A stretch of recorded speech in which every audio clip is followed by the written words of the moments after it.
민수기 6장 24절에서 27절까지 말씀입니다. 우리 제가 읽고 여러분들께서 읽으시는 수로 한 절씩 읽고 마지막 절은 다 같이 읽도록 하겠습니다. 제가 먼저 읽겠습니다.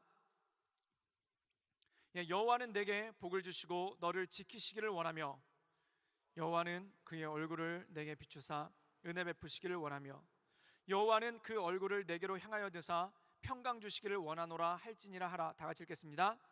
그들은 이같이 내 이름으로 이스라엘 자손에게 축복할지니 내가 그들에게 복을 주리라. 아멘. 한 가지 광고를 제가 빠뜨렸는데 그 이강현 장신의 형제 앤 자매가 이번에 결혼식을 합니다. 8월 6일 날 세수노래에서 12시에 결혼을 하게 되는데요. 우리 잠깐만 일어나 주시면 큰 박수로 저분들입니다. 우리 큰 박수로 축복해 주시길 바랍니다. 앉아주셔도 됩니다. 혹시 저분들을 마음 가운데 흠모해서 기도하셨던 분들 있다면은 포기하시고 다른 분 알아보시면은 감사하겠습니다. 그 결혼식이 있으니까 세수노래에서 결혼식이 있어요. 그래서 다음 주 토요일 날 함께 축하해드리기 원하시는 분들은 함께 참여하셔서 축하해 주시는 그런 시간이 되기를 바랍니다.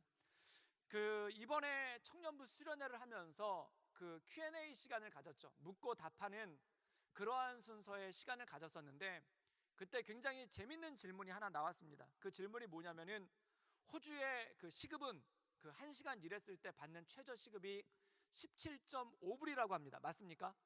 이번에 법이 바뀌어서 조금 더 오르는 걸로 알고 있는데 17.5불의 임금을 줘야 되는 것이 합법인데 많은 경우에 17.5불을 받지 못한다라는 그러한 말씀을 하셨습니다. 그래서 어떤 분들은 13불 정도 받으시기도 하고 어떤 분들은 11불, 그래서 나라에서 정해준, 법적으로 정해준 시급에 비해서 훨씬 더 받지를 못한다라는 것에 대해서, 이것에 대해서 목사님은 어떻게 생각하시나요? 라고 저한테 질문을 주셨어요.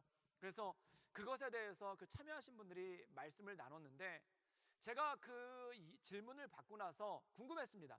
왜 시급을 다 안 주는지, 왜 시급을 도대체 얼마 안 되는 시급을 안 줘서 얼마나 잘 먹고 잘 사시려기에 안 주시는지. 그래서 찾아가서 사장님들을 만나봤습니다. 사장님들께 여쭤봤죠. 왜 월급을 충분히 주시지 않나요? 라고 얘기를 했더니 또 이분들은 이분들대로의 고충에 대해서 말씀을 하시는데 그게 뭐냐면은 가게세, 월세, 렌트비를 내고 나면은 남는 게 거의 없다라는 겁니다. 근데 제가 렌트비를 듣고 깜짝 놀랐어요. 정말 장사를 아무리 잘해도, 아무리 잘 팔아도 렌트비로 내고 나면은 진짜 남는 게 아무것도 없는 데다가, 게다가 목이 좋은 곳, 장사가 잘 되는 곳은 렌트비가 계속 매년 인상이 되기 때문에 굉장히 힘들다는 거예요. 그래서 제가 이번에는 건물주를 만나봤죠. 건물주를 찾아가서 도대체 왜 이렇게 렌트비를 많이 받는 겁니까? 라고 여쭈어봤더니 이 건물주도 또 이런 말씀을 하시는 거예요. 이 건물을 내 돈으로 다 주고 산 게 아니라 은행에서 론을 얻어가지고 모기지를 얻어가지고 이 건물을 산 건데 은행에다가 이자를 갚고 나면은 렌트비를 받아도 남는 게 거의 없더라는 겁니다. 그래서 제가 은행 관계자를 찾아봤는데 제 주변에 은행 관계자가 없더라고요. 그래서 그분한테 은행 관계자를 만나보면은 여쭤보고 싶어요. 왜 이렇게 이자를 많이 받아가는 거냐? 라고 그렇게 여쭙고 싶어요. 그런데 제가 가만히 보니까 모든 분들과 인터뷰를 해본 결과 일을 해서 웨이지를 받는 분들, 그리고 웨이지를 주는 분들, 그리고 건물에 렌트를 해서 렌트비를 받는 어떤 분들도 나는 풍족합니다 라고 말하는 분들이 없다라는 거예요. 그냥 일부러 엄살을 부리려고 이것 띄고 저것 띄면 남는 거 아무것도 없습니다가 아니라 실제로 웨이지를 충분하게 받지 못해서 고통을 겪고 있는 그런 청년들 못지않게 그 웨이지를 주시는 분들 가운데 한 달에 남는 게 거의 없는 분들이 굉장히 많더라고요. 그리고 심지어 어떤 분들은 애누리 없는 장사, 믿지는 장사 없다라고 하지만 정말 아슬아슬하게 그렇게 장사를 하시는 분들이 생각보다 굉장히 많습니다. 그리고 이 렌트업을 하시는 분들, 건물을 가지고 렌트업을 하시는 분들은 그러면 수많은 렌트비를 받으니까 풍족할 거 아닌가라고 생각이 됐는데 그분들 중에서도 론을 갖고 이자를 갖고 나면은 정말 아슬아슬하게 버티는 분들이 생각보다 굉장히 많은 거예요. 그래서 제가 그 얘기를 종합해서 듣고 한 가지 결론을 얻었습니다. 사람들이 안 그런 척해서 그렇지, 어떤 사회적 체면 때문에 또는 사람들의 눈에 보이는 것 때문에 안 그런 척해서 그렇지 거의 대부분의 분들이 굉장히 빡빡하게 살고 있다는 겁니다. 그래서 어떤 분들은 아르바이트를 하는데, 일을 열심히 하는데 일을 열심히 해도 생활비로 다 내고 나면은 남는 게 아무것도 없는 거예요. 또한 하루에 수백 그릇씩 음식을 팔고 국밥을 팔고 그 다음에 수백 컵씩 이 커피를 팔아도 나중에 남는 게 아무것도 없는 그러한 모습 가운데 굉장히 빡빡하게 사는 분들이 생각보다 굉장히 많더라는 것입니다. 물론 정도의 차이는 있겠죠. 정도의 차이는 있겠지만 일반적으로 대부분의 모든 사람들이 다 사는 게 빡빡하고, 그리고 통장에 여유가 없고 지갑에 여유가 없이 사는 것을 볼 수가 있더라는 겁니다. 사랑하는 여러분, 광야가 그렇습니다. 광야의 삶은 무엇인가? 광야는 말 그대로 사막이죠. 이스라엘 백성들은 40년 동안 광야에서 살았어요. 광야에서의 삶의 특징은 무엇인가? 빡빡해요. 여유가 없어요. 늘 배고프고 늘 목마르고 늘 땀나고 힘든 것이 바로 광야의 삶입니다. 광야에 먹을 게 어디 있습니까? 광야에 마실 게 어디 있습니까? 그리고 광야에서 편안하게 잘 수 있는 집이 어디 있습니까? 낮에는 그 돌덩이가 타오를 만큼 뜨겁고, 그 다음에 새벽이 되면은 너무 추워서 감당할 수 없을 정도의 그러한 환경에서 살고 있는 것이 바로 광야의 삶입니다. 광야의 삶은 빡빡합니다. 그리고 하루 종일 걸어서 그 다음날 눈을 떠봐도 또 광야입니다. 또 하루 종일을 걸어서 또 눈을 떠봐도 또 광야입니다. 맨날 똑같은 삶을 살고 있는 듯한 그러한 쳇바퀴 도는 것 같은 그러한 삶을 살게 되죠. 사람이 살면서 제일 힘든 게 뭐냐면, 어제보다는 오늘이 나야 되고 오늘보다는 내일이 더 나아질 거라는 희망이 있어야지 사람은 사는데 문제가 없어요. 그런데 오늘도 힘들고 내일도 힘들고 또 계속해서 힘들 거라는 마음의 확신이 오면은 사람은 몸이 지치는 것 이전에 마음이 지치기 시작하고 마음이 힘들기 시작하죠. 바로 광야가 그런 것입니다. 육체적으로 목이 마르고 배가 고픈 것만 힘든 게 아니라 그날을 걸어도 또 똑같은 날, 그날을 걸어도 또 똑같은 날, 어제도 힘들었고 오늘도 힘들었고 내일까지도 보장되지 않는 것이 바로 광야의 삶이라는 것이죠. 그런데 이런 광야를 살고 있는 이스라엘 백성들에게 하나님은 뭐라고 말씀하시냐면은 내가 그들에게 복을 줄 것이다. 이 광야를 살고 있고 목마르고 빡빡한 삶을 살고 있는 그 백성들에게 뭐라고 말씀하시냐면 내가 그들에게 복을 줄 것이다. 그렇다면 이 하나님께서 말씀하시는 복은 무엇인가? 그 복에 대해서 우리가 함께 나누기를 원합니다. 우리 민수기 6장 24절의 말씀을 읽겠습니다. 우리 다 같이 읽겠습니다. 시작. 여호와는 내게 복을 주시고 너를 지키시기를 원하며. 오늘 말씀 가운데 보면은 하나님께서 너를 지키시기를 원한다라는 말씀을 주십니다. 너를 지키시는데 어떻게 지키시는가? 복을 주셔서 너를 지키기 원한다는 거예요. 여러분, 우리가 흔히 생각할 때 복은 무엇입니까? 우리나라 사람들도 복을 참 좋아해요. 그래서 새해 인사가 뭐냐면 새해 복 많이 받으세요 라고 얘기를 해요. 여러분들, 복 받으라고 할 때 복이란 무엇입니까? 복이란 많은 분들이 생각할 때 이런 생각을 많이 해요. 그게 뭐냐면 일이 잘 풀리는 거, 시험 보면 합격하고 그 다음에 싼 집을 잘 구하고 좋은 사람 만나고 뭔가 인생 가운데 좋은 일이 있는 거, 이것을 복이라고 생각해요. 그런데 우리가 진짜 복이라고 생각하는 게 무엇입니까? 염려 안 하고 사는 거, 걱정 안 하고 사는 거. 여러분들께서 염려 가장 많이 하는 게 무엇일까요? 객지 생활을 하다 보면요, 여기서 객지란 해외 생활이죠. 또는 부모님과 떨어져 살다 보면, 또는 부모님으로부터 독립된 삶을 살다 보면은 가장 많이 걱정되는 것이 뭐냐면 돈의 문제입니다. 물질의 문제가 가장 걱정스러워요. 그래서 사람들이 복을 바란다 할 때 물질에 관해서 걱정을 안 하고 살았으면 좋겠다라는 그러한 마음이 굉장히 많이 듭니다. 제가 아르바이트를 할 때 제일 허무할 때가 언제냐면요, 열심히 일해서 돈을 모아둬요. 그래서 통장에 돈이 다 들어가 있는데 그날 학비 내고 나면은 끝이에요. 이거 참 허무한 거예요. 열심히 일해가지고 벌었는데 학비 한번 내고 나면은 그걸로 끝이에요. 또 다음 학비를 벌기 위해서 또 모아야 되고 또 모아야 되고 또 모아야 돼요. 더 기가 막힌 건 뭐가 있냐면은 집을 살아요. 열심히 살고 있는데 내 월급은 안 오르는데 집값은 올라요. 월세는 올라요. 그럼 그거 맞춰주다 보면은 내가 이사를 가야 될지 또 그걸 줄여야 돼요. 그 이사 갈 때 생각이 참 많이 듭니다. 이 집주인들도 참 애매하게 올려줘요. 그게 뭐냐면은 뭐 차라리 뭐 100불, 200불 옮겨 이사 가야지 이 생각이 들어요. 근데 어떻게 올리냐면 한 2, 30불 올려요. 그럼 그거 가지고 계산을 하는 거예요. 이걸 가지고 계산을 할 때 이사 비용이 더 많이 나오나 아니면은 이걸 가지고 그냥 사는 게 더 나은가?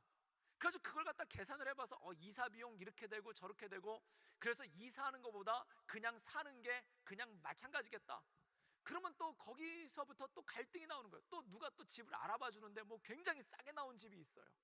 뭐 어떤 집은 전기값을 보조해 준다고 그러고 어떤 집은 수도값을 보조해 준다고 그러고 어떤 집은 가스값을 보조해 준다고 그래요. 그러면 이거 다 따져가지고 가다 보면은 정말 마음 가운데 빡빡한 게 뭐냐면은 이 한 달에 이 주에 20불 30불 때문에 이 이사를 가야 되나 말아야 되나, 그리고 이걸 해야 되나 말아야 되나 이 생각이 굉장히 많이 들기 시작할 때가 있죠. 그리고 직구하러 다니다 보면 이렇습니다. 정말 파격적으로 싼 집으로 가리라. 근데 파격적으로 싼 집은 집도 파격적이에요. 여기 어떻게 살아? 이 생각이 들어요. 그럼 아쉬운 거예요. 요거 아쉬운데 요 10불만 더 드리면 좀 더 괜찮은 집 10불만 그러니까 마음 가운데 사람이 막 100만 불 200만 불 때문에 헷갈리는 게 아니라 주에 10불 20불 때문에 헷갈리고, 그리고 주에 10불 20불 때문에 고민하고 이렇게 해야 될지 말아야 될지. 그러면서 마음 가운데 어떤 생각이 제일 많이 드냐면은 돈 걱정 좀 안 해보고 살았으면 좋겠다.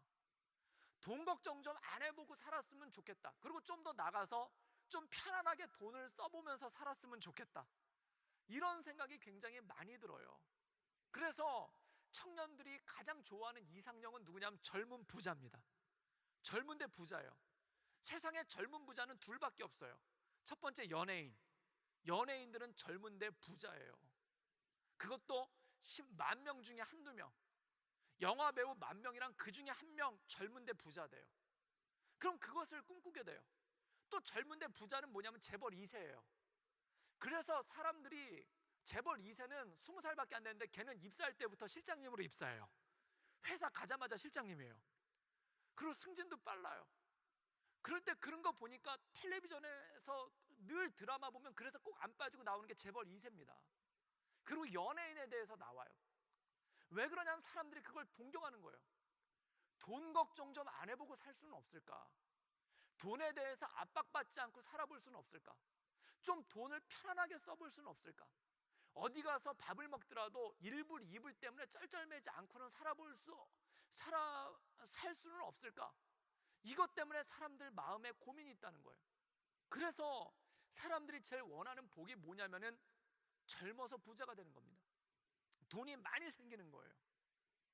그런데 이스라엘 백성들에게 하나님께서 주시는 복에 대한 개념은 뭐냐면은 이렇게 말씀을 하고 있는 거예요. 그 복에 대한 개념은 뭐냐면 하나님께서 너를 지키셔서 복을 주셔서 지키시기를 원한다. 근데 이스라엘 사람들의 복의 개념은 뭐냐면 때에 따라 돕는 은혜입니다. 이 때에 따라 돕는 은혜가 말이 좋아서 때에 따라 돕는 은혜지, 이걸 그대로 번역하면 뭐냐면 하루 벌어 하루 사는 거예요. 여러분, 그게 우리 삶 아닙니까? 이스라엘 기준으로 보면 우리는 복된 거예요. 왜냐하면 주급받아서 목요일 날 주급받아서 웨이지 받아서 한 주 또 사니까 맞는 거예요. 그런데 우리의 문제는 뭘까요? 남는 게 없어요. 저축은 꿈도 못 꿔요. 그리고 조금 저축했다 하더라도 학비로 내고 학원비로 내고 나면 털어버리면 그걸로 끝나요. 월세 내버리면 방세 내버리면 그대로 끝나버려요. 그러니까 힘든 거잖아요. 그런데 주님께서는 그걸 축복이라고 얘기를 하세요. 그리고 이스라엘 백성들 기준에는 그게 뭐냐면 그게 축복이에요. 그래서 성경에는요, 주기도문에 보면은 주님께서 뭐라고 말씀하면 일용할 양식에 대해서 얘기하고 있습니다. 오늘날 우리에게 일용할 양식을 주옵시고. 이 일용할 양식은 뭘까요? 하루 벌어서 하루 사는 거예요. 하루 벌어서 하루 사는 거예요. 저는 하루 벌어서 하루 산다는 개념이 뭔지를 알아요. 자취를 했었거든요. 자취란 뭐냐면 혼자 사는 겁니다. 친구랑 같이 둘이 쉐어를 해가지고 따로 살았었는데 아침에 공사장으로 일을 하러 가요. 그러면 거기서 저녁에 그 6만 원 정도를 줘요. 공사장에서 이렇게 왜 그 시멘트 날르고 벽돌 날르고 그러면은 6만 원을 줘요. 그럼 그걸 받아가지고 와서 먹거리를 사는 거예요. 그래서 그 먹을 수 있는 반찬 사고 김치 사고 그 다음에 그 사는 생활용품 사고 막 그러면은 한 반쯤 나가요. 그리고 반은 뭐냐면 방세를 내야 되니까 그걸 가지고 확보를 해놓는 거예요. 그리고 교통카드 사고 그러고 난 다음에 또 하루 가가지고 3만 원씩 방세 계속 모아서 한 번 털어서 주면 끝나는 거고, 그리고 그거 모아가지고 또 하루 먹고 나면 그 다음날 아침에 또 일하러 가야 돼요. 그럼 힘든 게 뭔지 아십니까? 아프면 큰일 나요. 아파서 일 못하면은 그 다음 주에는 감당할 수가 없어요. 힘든 거예요. 절대 아프면 안 돼요. 하루 벌어서 하루 사는 사람이 제일 두려운 게 뭔지 아십니까? 아픈 거예요. 하루 벌어서 하루 사는 사람이 힘든 게 뭔지 아십니까? 제일 아픈 것 중에 어디가 아프면 가슴이 철렁하냐면은 이가 아플 때 가슴이 철렁해요. 제가 이 설교를 하고 났는데 저희 아내가 연락이 왔어요. 이빨이 부러졌대요. 이가 부러졌대요. 그래서 어떡하지? 그래가지고 병원에 갔어요. 병원에 갔더니 그 다행히도 다시 안 떼어도 되고 뭘로 이렇게 막으면 된대요. 그래서 굉장히 싸게 끝냈어요. 근데 언젠가 다시 해야 돼요. 그런데 그런 게 오면은 마음이 힘들어지는 거예요. 마음이 어려워지는 거예요. 그런데 주님은 그걸 축복이라고 얘기를 하세요. 왜 그럴까요? 그러면 이 일용할 양식에 대한 메시지가 어디서 나왔냐면은 광야 시대예요. 이스라엘 백성들은 광야에서 뭘 먹었냐면 만나를 먹었어요. 이 만나는 하루에 한 번씩 나와요. 그런데 이 만나의 특징은 뭔가 저장할 수가 없어요. 저장하면 썩어버려요. 그날 먹어서 그날 사는 거예요. 오늘 만나를 먹었어요. 내일은 어떻게 살아? 눈 뜨면 또 만나가 나오는 거예요. 눈 뜨면 또 만나가 나오는 거예요. 그렇게 하루하루를 살았던 것이 광야 시절입니다. 그럼 많은 사람들이 이렇게 얘기를 합니다. 만나 걱정하지 않도록, 먹을 거 걱정하지 않도록 주님께서 확실하게 40년치 만나를 다 주시면 안 되나요? 그럼 얼마나 좋습니까? 어차피 주실 거면 40년 동안 하루하루 나눠서 주시나 왕창 주시나 똑같은데 그걸 갖다가 그냥 왕창 주시면 얼마나 안심이 되겠어요. 산처럼 쌓여있는 만나를 보면서 마음 가운데 이제 40년은 문제 없겠구나, 이제 광야에서는 문제 없겠구나, 그런 생각이 들지 않겠습니까? 여러분들 그러시잖아요. 그런 생각 가끔 나잖아요. 내가 100년을 살 텐데 하루에 그 웨이지 받는 것만큼 해서 주님께서 20대 왕창 주셔서 그걸 갖다 조금씩 이렇게 인출해서 통장에다 넣고 인출해서 쓰면은 얼마나 좋을까, 그 생각이 들잖아요. 근데 주님은 얄밉게 하루하루 주세요. 왜 그럴까요? 여기 메시지가 있다는 겁니다. 하루하루 주시는 이유가 뭔가, 왜 산처럼 쌓아주질 않은가? 그 메시지가 뭐냐면, 여러분 생각해 보세요. 만약에 40년치 만나를 하나님께서 한꺼번에 왕창 주셨어요. 그러면 그 만나가 산처럼 쌓여 있겠죠. 그런데 문제는 무엇인가? 그 만나를 다 먹을 때까지 광야를 못 떠난다는 거예요. 여러분, 만나를 먹기 위해서 사는가, 비전을 위해서 사는가? 그래서 신명기에서는 이 만나에 대한 설명을 뭐라고 하시냐면, 사람이 떡으로 사는 것이 아니요 오직 하나님의 말씀으로 인하여 산다라는 것을 알려주시기 위해서 그렇게 주신다는 거예요. 만나를 따라가는 인생이 아니라 하나님의 말씀을 따라가면 하나님께서 만나를 내려주신다는 거예요. 이게 지키시는 은혜라는 것입니다. 사랑하는 여러분 인생 가운데 비전을 따라갈 수 있기를 주님의 이름으로 축복합니다. 비전을, 아멘이 굉장히 적군요. 너무 비현실적인 말씀이세요, 이렇게 생각하시는 분들도 있을 거예요. 근데 정말 만나 따라가시렵니까? 사랑하는 여러분 인생 가운데 비전을 따라갈 수 있기를 주님의 이름으로 축복합니다. 그 안에 능력이 있는 거예요. 오늘 주님께서 너를 지키시겠다. 너가 말씀 가운데 살면은, 네가 말씀 가운데 살면 내가 채우겠다는 거예요. 그래서 이것을 예수님께서 마태복음 4장 4절에 뭐라고 인용을 하셨냐면은, 사람이 떡으로 사는 것이 아니요 하나님의 말씀으로 인하여 산다. 그 다음에 마태복음 6장에서 뭐라고 얘기하셨냐면은, 무엇을 먹을까 무엇을 입을까 고민하지 말라. 이것은 다 이방인들, 하나님을 모르는 사람들이 하는 것이니 너희는 먼저 그의 나라와 그의 의를 구하라. 그럼 이 모든 것을 더하시겠다는 거예요. 여러분, 마귀가 예수님을 유혹할 때 떡을 가지고 왔습니다. 돌덩이가 떡이 되보게 하라는 거예요. 돌덩이가 떡이 되보라고 할 때 그때 예수님께서 뭐라고 말씀하셨냐면, 사람이 떡으로 사는 것이 아니요 하나님의 입에서 나오는 말씀으로 산다는 것입니다. 마귀는요 끊임없이 우리에게 이렇게 유혹을 해요. 떡이 있어야 살지. 떡이 있어야 살지. 이 광야를 어떻게 살아갈래? 이 광야에서 어떻게 살아갈래? 떡이 있어야 살아가지. 떡 없이 어떻게 살아갈래? 떡에 대해서 끊임없이 말해요. 그리고 그 떡에 대해서 끊임없이 걱정하게 해요. 그리고 떡에 대해서 끊임없이 염려하게 해요. 근데 예수님 이렇게 말씀하십니다. 오늘 하루 먹을 떡 있으면 됐다. 내일은 염려하지 말아라. 그럼 무엇을 가지고 살아가야 되는가? 하나님의 말씀 가운데 그의 나라와 그의 의를 바라보며 살라는 것입니다. 여러분, 떡이 아닌 하나님의 말씀 가운데 살아갈 때 하나님께서 우리에게 주시는 힘과 능력이 생긴다는 것이죠. 그럼 두 번째로 하나님께서 우리에게 주시는 은혜는 복은 무엇인가? 민수기 6장 25절 말씀 함께 읽기를 원합니다. 다 같이 읽겠습니다. 시작. 여호와는 그의 얼굴을 내게 비추사 은혜 베푸시기를 원하시며. 은혜는 무엇일까요? 많은 분들이 은혜 받았다라고 얘기를 하면은 좋은 말씀을 듣거나 좋은 찬양을 듣고 마음에 감동이 온 상태를 은혜라고 얘기를 합니다. 맞아요. 그거 은혜예요. 오늘 말씀에 은혜 받았습니다. 오늘 찬양에 은혜 받았습니다. 이건 무슨 뜻이냐면 내 마음에 감동이 왔다는 거예요. 맞아요. 그런데 은혜에는 그 뜻보다 더 깊은 뜻이 있어요. 그 깊은 뜻이 뭐냐면은 이것입니다. 내가 할 수 없는 것을 하게 되는 것이 은혜예요.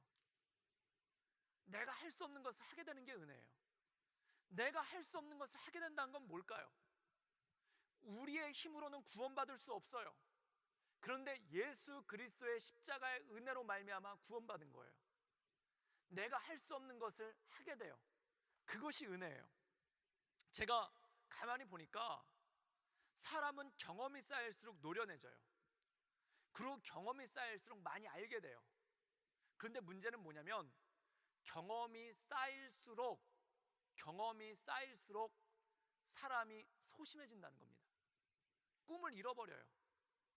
여러분들 청소년 때요, 네 꿈은 뭐니? 라고 물어보면은 다 훌륭한 사람 될 거래요. 그 훌륭한 사람의 기준은 무엇인가? 어쨌든 리더가 된다는 거예요.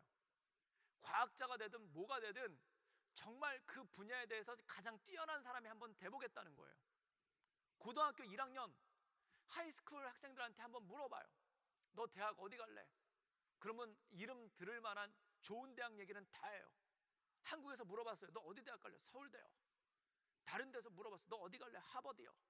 너 어디 갈래? 캠브리지요. 너 어디 갈래? 옥스퍼드요. 다 그렇게 얘기해요. 그런데 걔는 성적이 그게 아니에요. 그런데 얘는 뭐가 있냐면 자신감이 있어요. 내가 밤새서 공부하면, 막 코피를 쏟아가며 공부하면, 하루에 4시간만 자면서 공부하면은, 정말 책이 뚫어져라 공부하면은 안 되겠습니까? 자신감이 있는 거예요. 몇 년 지났어요.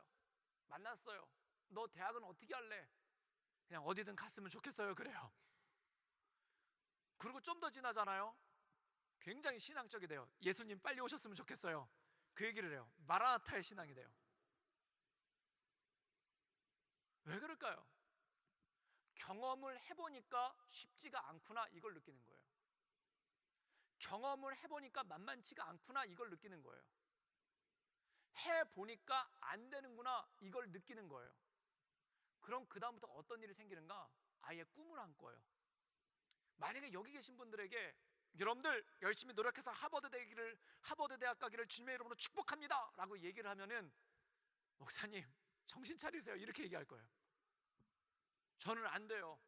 이미 나이도 많고 이미 공부에 머리가 없다는 것도 알았고 갈 돈도 없고 여러 가지 문제를 미루어 봤을 때 난 안 돼요 라고 얘기할 거예요. 그건 뭘까요? 현실에 대한 정확한 분석이 있어요. 현실에 대한 정확한 이해가 있어요. 그런데 대신 뭐가 없는가? 꿈이 없는 거예요. 그래서 경험이 많아지면 많아질수록 우리 이거 합시다, 그럼 안 돼요. 저거 합시다, 그럼 못 해요. 이거 한번 해보죠. 택도 없는 일이에요. 계속 줄어드는 거예요. 여러분, 나이가 들어가고 연륜이 쌓이고 경험이 많아질수록 노련해지는 건 있는데 꿈은 계속해서 줄어들어요. 결론은 뭐냐면은 해도 안 된다는 거예요. 그리고 해봤지만 뚜렷한 성과가 없었다는 거예요. 그리고 노력해봤지만 지나고 나니까 아무것도 아니었다는 거예요. 사랑하는 여러분, 그게 광야입니다. 근데 주님께서 뭐라고 말씀하시냐면은 광야가 왜 그런가? 걷고 걸어봐도 또 사막이에요. 걸어봐도 또 사막이에요. 걸어봐도 또 사막이에요. 그러니까 그 얘기를 하는 거예요. 근데 주님은 말씀하십니다. 너희는 가나안을 향해 간다. 매일같이 걷는 삶은 사막이지만, 매일같이 걷는 삶은 끝없는 광야지만 너희들은 가나안에 간다. 젖과 꿀이 흐르는 땅으로 간다. 그것에 대해서 말씀하는 겁니다. 여러분, 성경을 보면요, 은혜에 대한 얘기예요. 76살에 아브라함을 불러서 너는 열국의 아버지가 될 것이다. 그는 아기를 낳을 능력이 없어요. 근데 그를 통해서 너는 열국의 아버지가 될 거라라고 얘기를 해요. 여러분, 80살이 넘은 모세를 불러서 너는 이스라엘 백성의 리더가 될 것이다 라고 얘기를 해요. 그들의 특징은 무엇인가? 나는 너무 나이가 많아서 내가 경험해봤는데, 모세는 또 그 얘기를 해요. 40살 때 그가 민족의 지도자가 되려고 한번 노력해봤어요. 그러다 꼬꾸라졌어요. 그때 경험에 대해서 얘기를 해요. 백성들이 내 말을 듣지 않습니다. 나는 그들에게 무슨 말을 해야 될지 알지 못하겠습니다. 여러분, 요셉을 보세요. 그는 13년 동안 감옥의 가장 깊은 곳에서 그의 영혼이 뚫어졌어요. 그런데 그에게 꿈을 꾸게 하세요. 여러분, 이것이 무엇일까요? 광야를 살아가는 사람들에게 은혜를 주시는데 그 은혜의 특징이 무엇인가? 꿈을 주신다는 겁니다. 세상에 제일 비참한 사람은 꿈을 잃어버린 사람입니다. 왜 꿈을 잃어버릴까요? 경험해봤더니 안 되니까 그래요. 노력해봤더니 안 되니까 그래요. 해보기는 해봤는데 원하는 결과가 나오지 않으니까 계속 포기해요. 그건 진짜 광야입니다. 환경만 광야일 뿐만 아니라 마음까지도 광야가 돼버린 거예요. 마음까지도 메말라 버린 거예요. 그런데 오늘 주님은 말씀하세요. 은혜를 주시겠다. 은혜는 무엇인가? 그 은혜는 내가 할 수 없는 것을 하게 되는 그러한 놀라운 능력이 있다라는 것입니다. 여러분, 꿈꿀 수 있기를 주님의 이름으로 축복합니다. 꿈을 꾸십시오. 저는 가만히 보니까 그래요. 연세 드신 분들 이렇게 보면은 그 얘기들을 많이 하세요. 그 20세 때 결혼할 때는 아내들이 다 그런데요. 여보, 공부하시라고, 사업하시라고, 당신 꿈을 이루시라고, 내가 길거리에서 장사라도 해서 도와줄 테니까 꿈을 꾸라고. 근데 40이 넘으면은 그렇게 얘기를 한대요. 꿈도 꾸지 말라고. 무슨 꿈이냐고. 그리고 부모님들이 그 꿈이 어디로 가냐면 자식한테 가요. 너희는 꿈이 있어야 된다 얘기해요. 나는 너희들이 내 꿈이다라고 얘기를 해요. 그럼 자녀들은 굉장히 부담이 많아지죠. 그래서 자녀들이 좀만 엇갈리려고 그러면은 자녀를 통해서 그 꿈을 이루려고 그래요. 내가 그동안 가게 월세 내느라고 힘들었으니 너는 건물주 되어라. 막 이러면서 본인 꿈에 대해서 얘기를 해요. 나는 공부를 못했으니 너희는 공부 많이 하거라. 그렇게 꿈에 대해서 얘기를 해요. 그럼 자녀도 힘들어지는 거예요. 제가 청소년 부서도 같이 하고 있는데 많은 부모님들이 그 얘기해요. 요즘 우리 애들은 꿈이 없다고. 그래서 그 부모님들께 여쭤봤어요. 그러면 부모님의 꿈은 뭔가요? 대답을 못 하세요. 사랑하는 여러분, 진짜 광야는 뭐냐면 모두가 꿈을 잃어버린 겁니다. 모두가 삶이 광야가 아니라 마음이 광야가 돼버렸어요. 무엇을 먹을까, 무엇을 입을까에 대한 문제 때문에 모두가 마음이 광야가 돼버렸어요. 여러분, 꿈꾸십시오. 그 꿈이 여러분 인생 가운데 회복될 수 있기를 주님의 이름으로 축복합니다. 여러분, 공부 포기하신 분들 있으면 다시 공부 시작하세요. 공부 다시 시작하세요. 목사님 현실을 모르세요. 등록금이 얼마나 비싼데. 여러분, 공부하세요. 안 그러면 제 나이 때 후회합니다. 내가 왜 그때 공부를 안 했던가. 지금 후회하고 있어요. 그래서 지금 영어 공부하고 있어요. 지금 영어 공부 안 하면은 나는 분명히 60살 때 또 후회할 거다. 내가 40살 때 뭐 했나? 나는 40살 때 뭐 했나? 그거 분명히 나는 60살 때 후회할 거를 믿어 의심치 않아요. 나는 도대체 40살 때 뭘 했나? 여러분 지금 공부하십시오. 정말 여러분 젊으니까요. 코피 좀 쏟아도 괜찮아요. 금방 회복이 돼요. 조금 아프셔도 금방 회복돼요.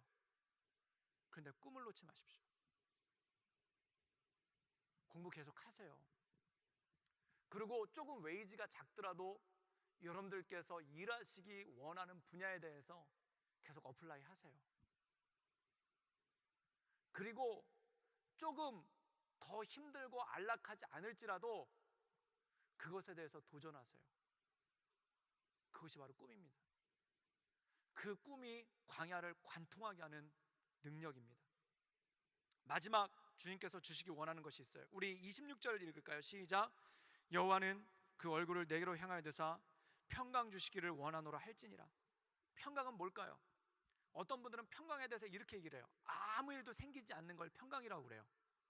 여러분 진짜 아무 일도 생기지 않는 게 평강일까요?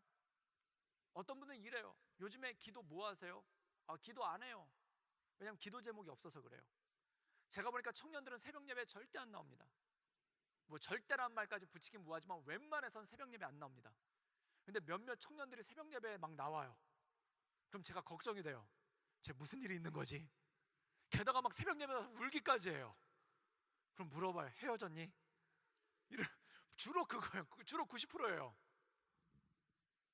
여러분 많은 분들이 아무 일도 없는 것을 평안이라고 생각해요.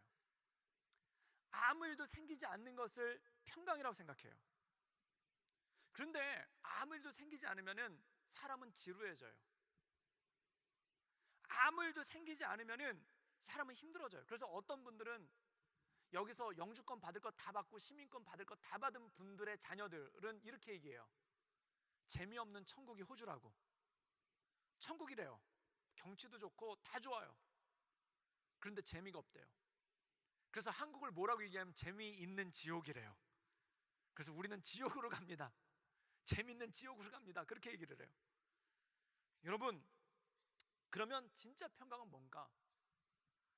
뭔가 몰두할 게 생기면, 뭔가 내 인생 가운데 집중할 게 생기면 그것이 평강이에요.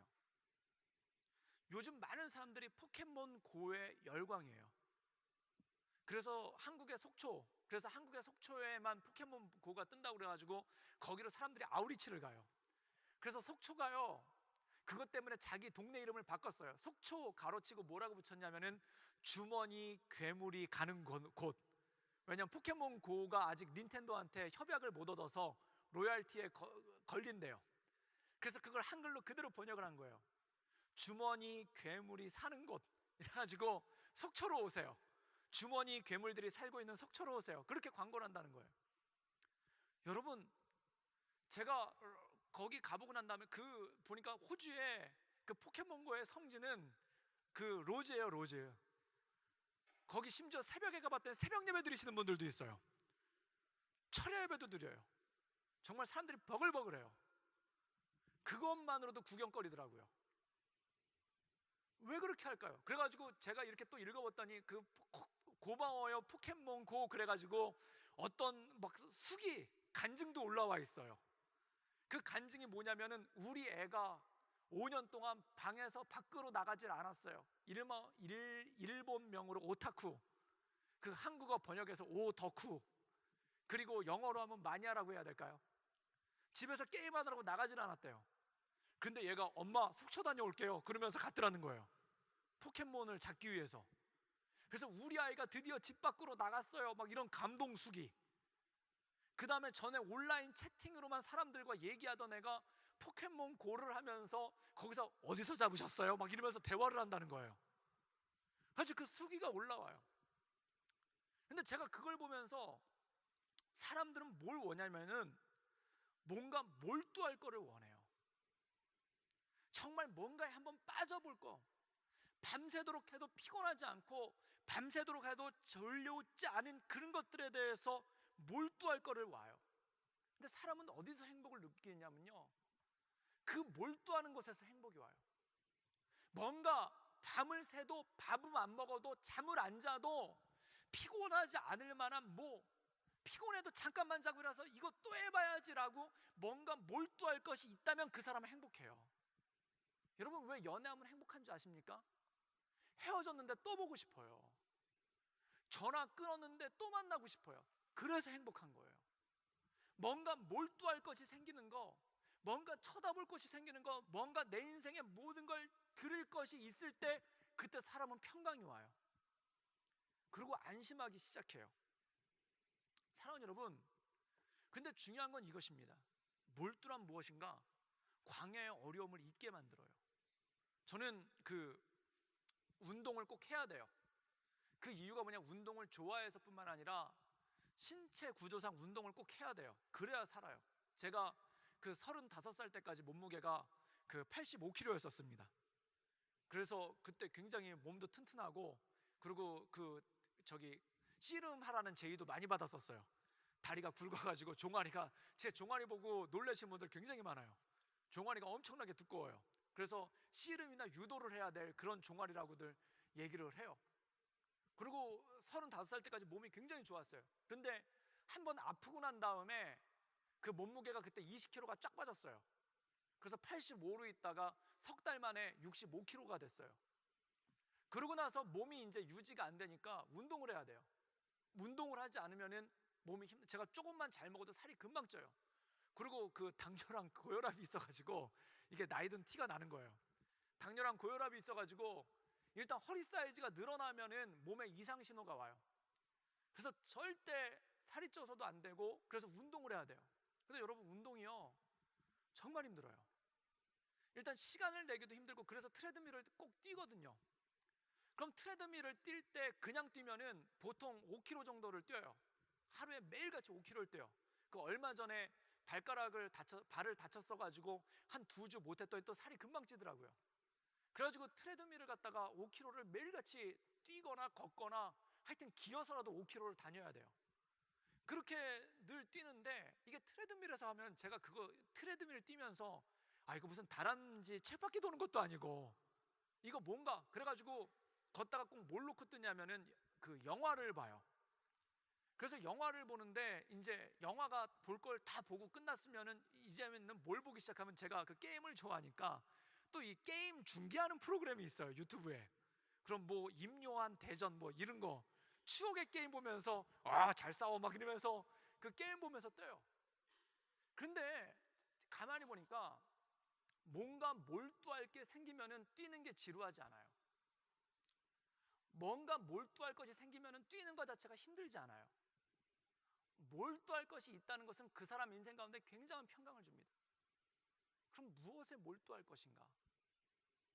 무엇에 우리 인생 가운데 나가야 될 것인가? 제가 이 말씀을 묵상하다 떠오르는 장면이 있었어요. 재작년에 캄보디아의 프놈펜을 갔었습니다.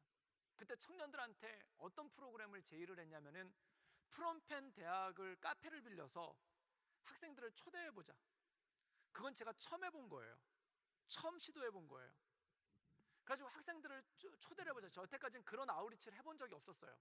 왜냐하면 한국에 있는 학생들과 같이 아우리치를 갔는데 얘네들은 영어를 결정적으로 못해요. 그러니까 한국에 있는 청년들 데려가면 어디 가서 청소하는 거, 그 다음에 유리창 닦는 거, 그 다음에 애들 앉혀놓고 게임하는 거, 이런 거밖에 못해요. 그런데 우리 청년들은 영어를 잘하니까 거기 프놈펜 대학생들한테 영어를 한번 해가지고 전도를 해보면 어떨까? 그래가지고 초대장을 만들고 카페를 만들어서 했어요. 그런데 그걸 하면서 저는 굉장히 이렇게 자신 있게 있었죠. 문제 없어요. 어떤 사람들이 진짜 목사님 사람들이 올까요? 라고 얘기했을 때 문제 없어요. 옛날에 다 해봤어요. 근데 옛날에 한 번도 안 해봤어요. 그리고 일단 리더의 가장 큰 덕목 중에 하나는 자신감 있게 얘기하는 거라고도 누가 그래서 그냥 자신감 있게 와요 막 이러면서, 온다니까 막 이러면서 초대를 하라고 그랬어요. 그리고 카페를 빌려놨죠. 5시부터 시작이에요. 불길한 소문들이 들려와요. 어떤 청년이 뛰어오더니, 목사님 요즘 시험 기간이래요 그러는 거예요. 마음이 한번 툭 꺾였어요. 괜찮아요, 공부 포기한 애들 있어요 막 이러면서 자신 있게 얘기했어. 또 오더니 목사님 수업이 6시나 돼야 끝난대요. 막 이렇게 얘기를 한 거예요. 괜찮아요. 수업 포기하는 애들이 있어요. 그런데 안에서 마음이 하나가 또 뚝 떨어졌어요. 그리고 목사님, 뭐 어떤 애들은 저녁까지도 공부를 해야 되는 애들이 있대요. 막 이렇게 얘기를 해요. 괜찮아요. 그런데 마음에서 뭐가 하나가 또 뚝 꺾였어요. 불안한 거예요. 문제 5시가 되는 거예요. 저는 굉장히 쿨하게 멀리서 이렇게 서 있었어요. 막 우리 청년들은 막 초대한 사람이 오나 안 오나 그거 보려고 유리벽에 다 붙어서 이렇게 보고 있는 거예요.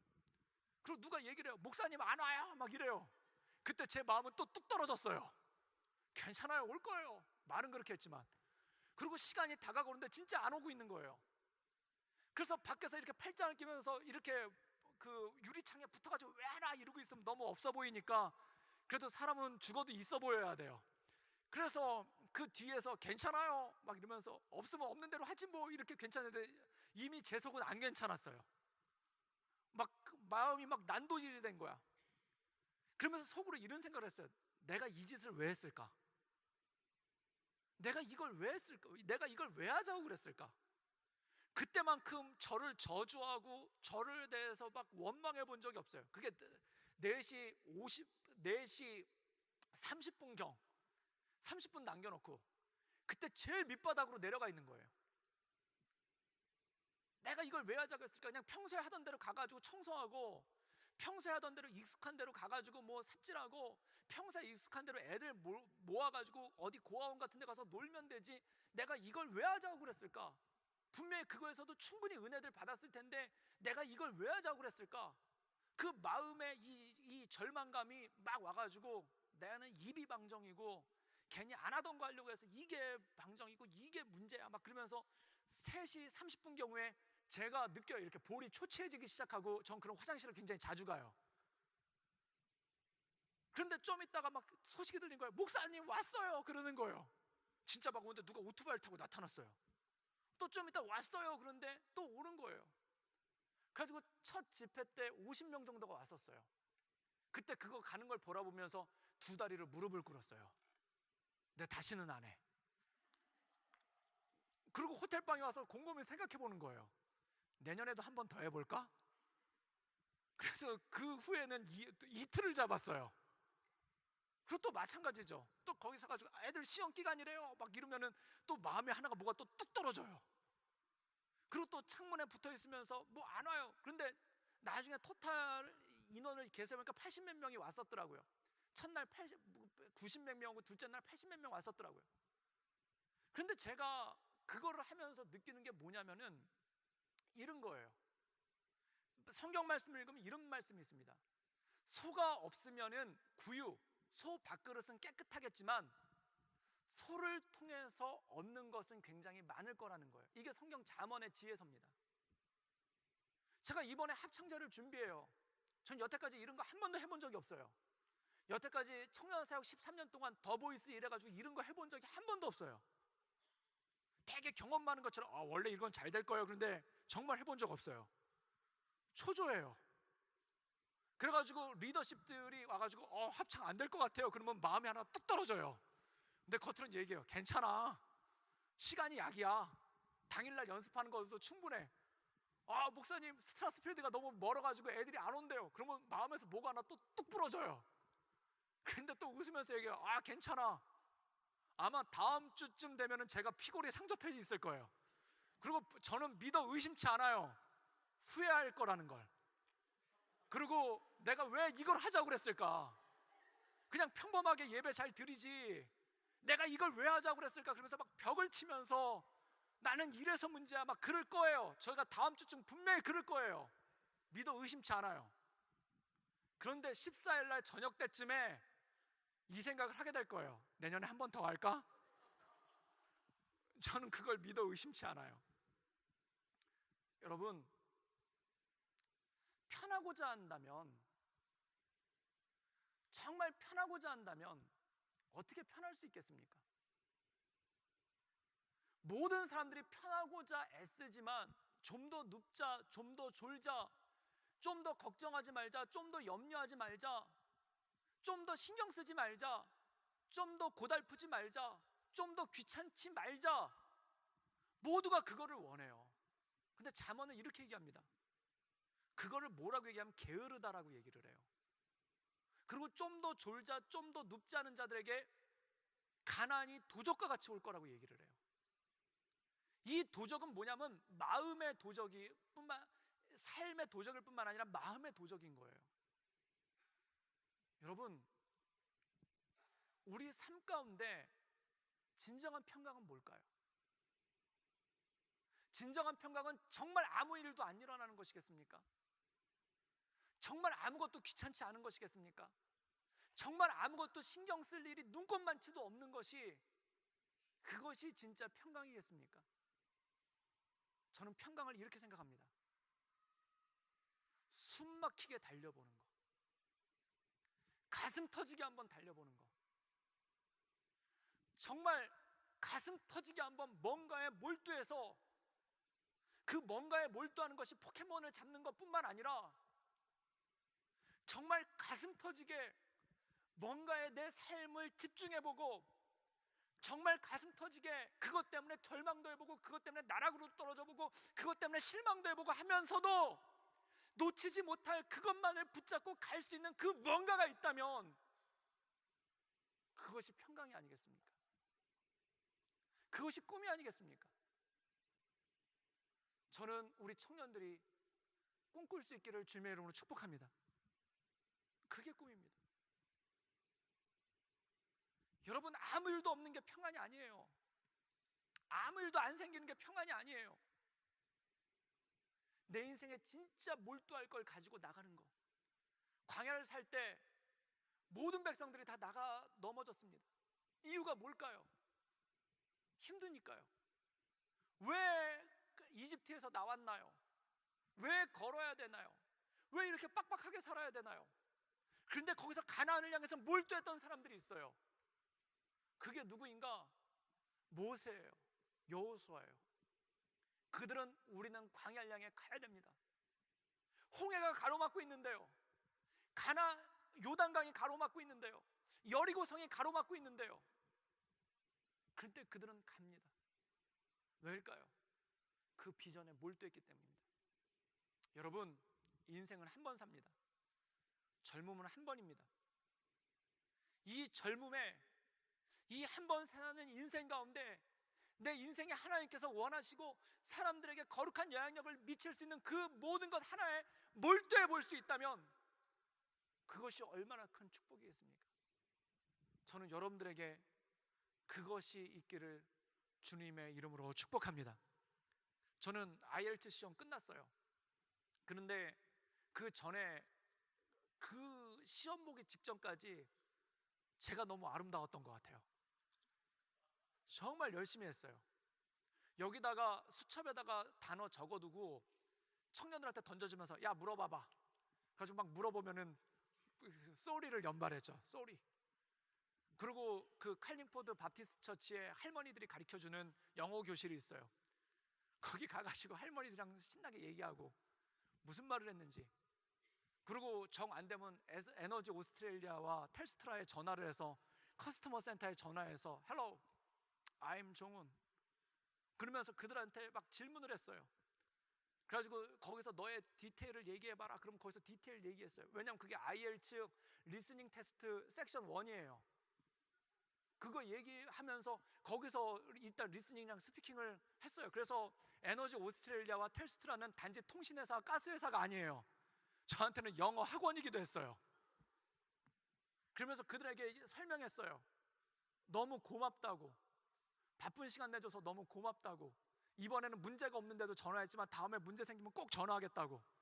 그래서 기다려요. 뭐 문제 안 생기나? 얼마나 전에 저희 집 인터넷이 안 됐어요. 그때 텔스트라에 전화했어요. 거기서 제가 영어를 하도 버벅거리니까 인터프리터를 대주겠다고 얘기했어요. NO! 그랬어요.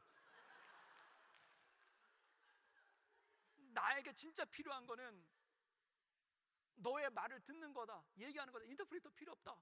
그때 그분이 굉장히 힘들어 하더라고요. 제발 해줘, 통역해주면 안 되겠느냐고. 그래서 그것만은 알아들었어요. No, I want it. 막 그러면서 나는 너랑 얘기를 하기 원해. 나는 너랑 얘기를 하기 원해. 막 그러면서 계속 붙잡고 얘기를 했더니 다른 데로 돌려주더라고요. 그래서 저같이 정신 나간 커스터머를 위한 그게 더 있나 봐요. 여러분, 그때 그 전화를 끊고 굉장히 뿌듯했어요. 그래서 텔스트라에 조금 요금을 더 내려고 그래요. 튜터비까지. 사랑하는 여러분, 뭔가 집중하고 불태울 수 있다면 얼마나 이 광야에 평강이 있겠습니까? 여러분, 인생 가운데 그 평강이 있기를 주님의 이름으로 축복합니다. 우리 이 시간 같이 한번 일어나서 찬양하기를 원하는데요, 비전이라는 찬양이 있습니다. 비전은 뭘까요? 보는 것입니다. 비전은 뭘까요? 꿈꾸는 것입니다. 비전은 뭘까요? 내 인생 가운데 뭔가 몰두할 것을 찾아내는 것입니다. 주님, 나에게 이 비전이 있기를 원합니다. 무엇을 먹을까? 무엇을 입을까? 무엇을 마실까?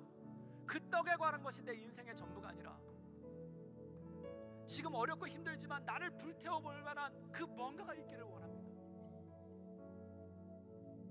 그 뭔가가 단지 게임이나 단지 즐겁기 위한 것이 아니라 정말 내 인생 가운데 하나님의 영광을 돌려드릴 만한 그 뭔가가, 사람들에게 거룩한 영향력을 미칠 만한 그 뭔가가, 내 인생이 힘들고 고달퍼도 후회하지 않을 만한 그 뭔가가 내 삶 가운데 있기를 원합니다.